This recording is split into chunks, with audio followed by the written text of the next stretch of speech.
ചപ്പാത്തി maker ഉപയോഗിച്ച് എങ്ങനെ easy ആയിട്ട് ചപ്പാത്തി ഉണ്ടാക്കാം എന്ന് പഠിച്ചാലോ? ആവശ്യത്തിന് ഗോതമ്പ് പൊടിയും ഉപ്പും ഓയിലും ചേർക്കുക.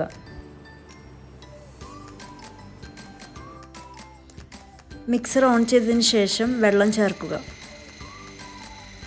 2-3 മിനിറ്റ് നമ്മൾ ഇങ്ങനെ മിക്സ് ചെയ്യണം. അപ്പോൾ ചപ്പാത്തി നല്ല സോഫ്റ്റായിട്ട് വരും. അരമണിക്കൂർ മാവ് റെസ്റ്റ് ചെയ്യാൻ വെക്കണം. അതിനുശേഷം ബോൾസാക്കി മാറ്റുക. റൊട്ടി മേക്കർ പ്രീഹീറ്റ് ചെയ്ത് ഗ്രീൻ ലൈറ്റ് ആവുന്നത് വരെ ഒന്ന് വെയിറ്റ് ചെയ്യണം. ശേഷം ഒരു ബോളെടുത്ത് ഒന്ന് പതുക്കെ പരത്തി കറക്റ്റ് അതിൻ്റെ സെൻറ്ററിൽ വെച്ച് കൊടുക്കുക. എന്നിട്ട് നമ്മൾ പ്രസ് ചെയ്യണം. ഓവറായിട്ട് പ്രസ് ചെയ്താൽ ചപ്പാത്തി പൊട്ടിപ്പോകും. അപ്പോൾ ആ ശബ്ദം കേൾക്കുന്നതുവരെ മാത്രം പ്രസ് ചെയ്യുക.